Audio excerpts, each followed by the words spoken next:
Welcome to Biography with Plutarch, where we delve into the lives of extraordinary individuals, seeking to understand the intricacies of their character and the experiences that shaped them.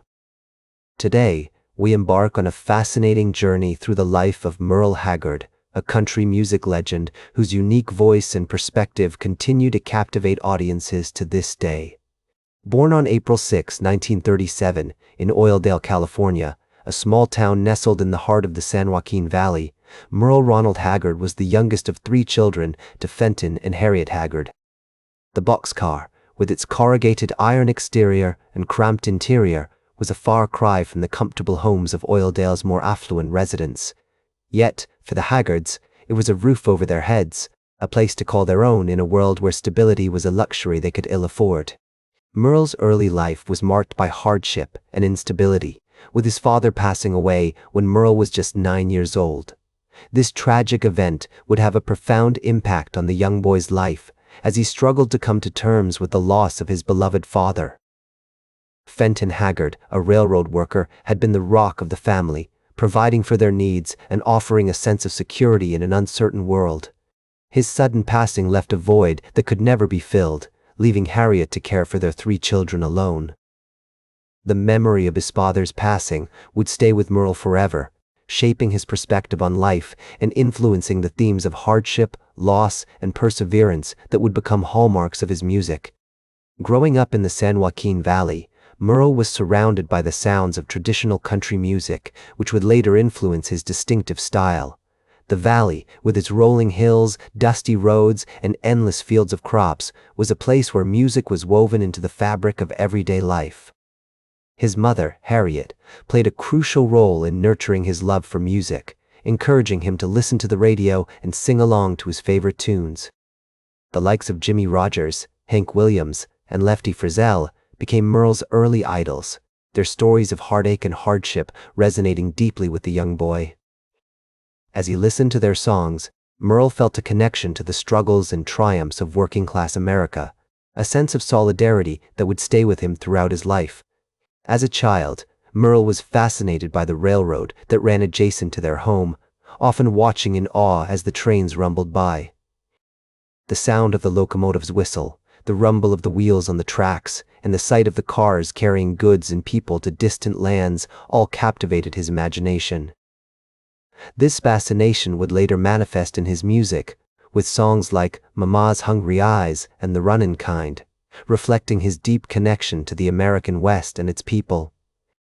The dusty, sun-scorched landscape of California's Central Valley also played a significant role in shaping Merle's character, teaching him the value of hard work and resilience in the face of adversity. As he grew older, Merle would come to appreciate the beauty of the valley, with its sunsets that painted the sky with hues of gold and crimson, and its people who worked tirelessly to till the land and harvest its bounty. Merle's early education took place at Oildale Elementary School, where he struggled to balance his academic pursuits with his love for music. His rebellious streak and mischievous behavior often landed him in trouble, earning him a reputation as a bit of a wild child. Despite these challenges, Merle's natural talent and charisma began to shine through, particularly in his relationships with his peers. He formed close bonds with friends like Billy Mize, who would later become a prominent figure in country music, and the two would often spend hours singing and playing instruments together. These early friendships would play a significant role in shaping Merle's musical style, as he and his friends explored the possibilities of sound and storytelling. As Merle entered his teenage years, he became increasingly drawn to the world of music, teaching himself to play the guitar and beginning to write his own songs. The post-war era was a time of great social change, with the rise of rock and roll and the emergence of new musical genres. Merle's early influences, however, remained rooted in traditional country, reflecting his deep connection to the stories and struggles of working-class America. His music would eventually become a powerful reflection of this heritage, offering a unique perspective on the human experience that continues to resonate with audiences today.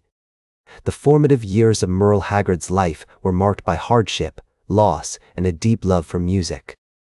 The young Merle Haggard was a complex, multifaceted individual, driven by a passion for music and a desire to tell stories that would touch the hearts of others.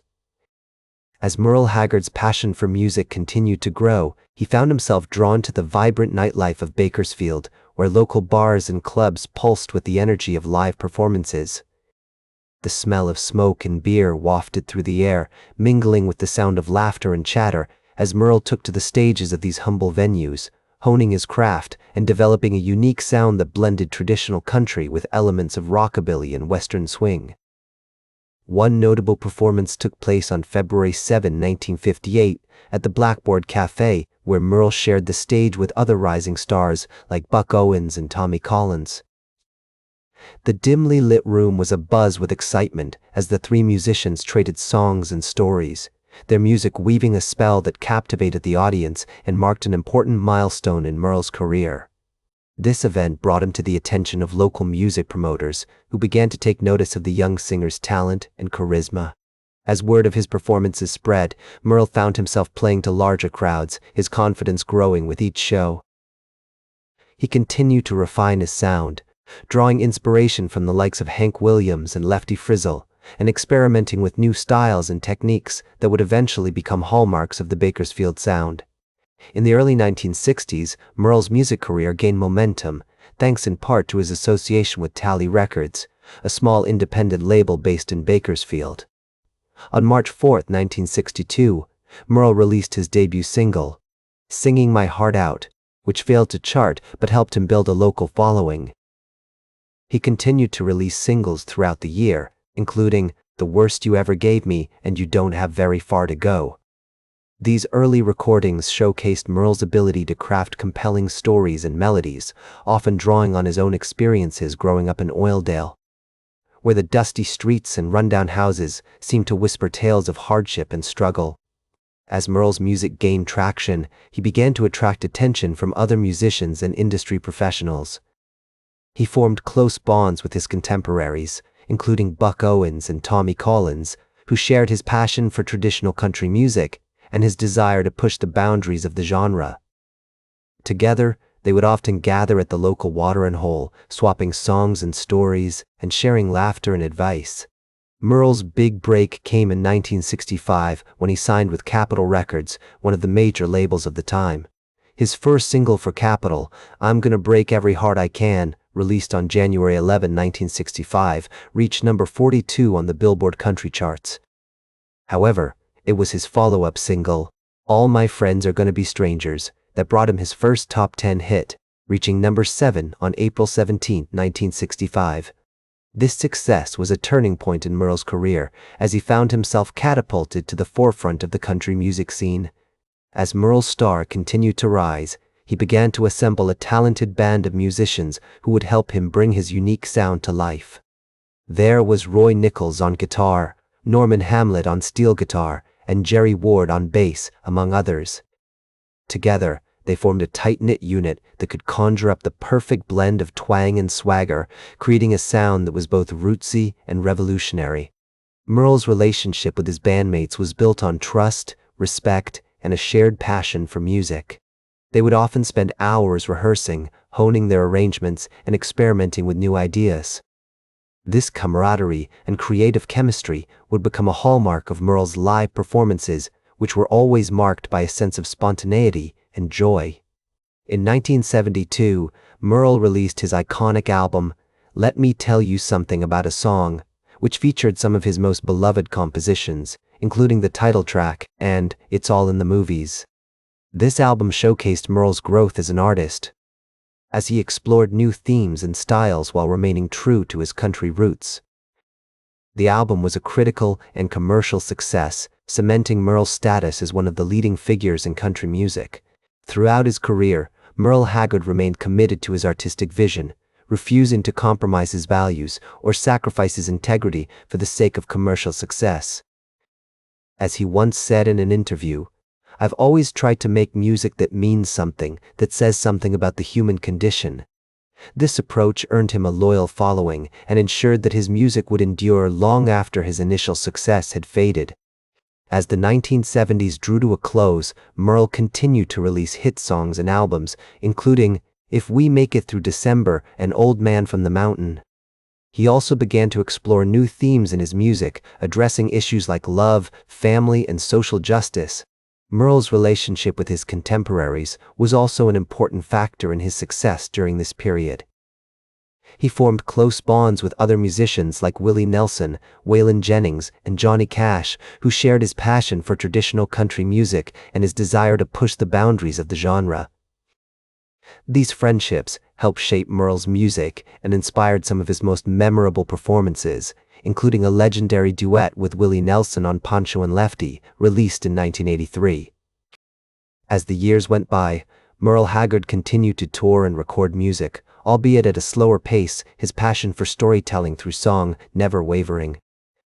The rustic roads he traveled, the dimly lit stages he performed on, and the countless faces he met along the way all found their way into his music as he remained committed to crafting songs that told stories of the human experience. Merle's later works, such as If I Could Only Fly and Chicago Wind, showcased his ability to craft songs that were both deeply personal and universally relatable. These albums were like worn leather journals, filled with tales of love, loss, and longing, each song a chapter in the ongoing narrative of Merle's life. His music was a reflection of his own experiences, from the dusty Oklahoma plains of his childhood to the bright lights of Nashville's honky-tonks. In 2010, Merle was diagnosed with lung cancer, a challenge that would have been daunting for anyone, but one that Merle faced with his characteristic resilience and determination. Despite his illness, he continued to perform and record music, even releasing a new album, Working in Tennessee, in 2011. His final studio album, Django and Jimmy, a collaboration with Willie Nelson, was released in 2015 to critical acclaim, a swan song that cemented Merle's legacy as one of the greatest country musicians of all time. As Merle once said, "Music is the only thing that I've ever done that I felt like I was any good at." This passion and dedication to his craft are evident in every note he sang and every song he wrote.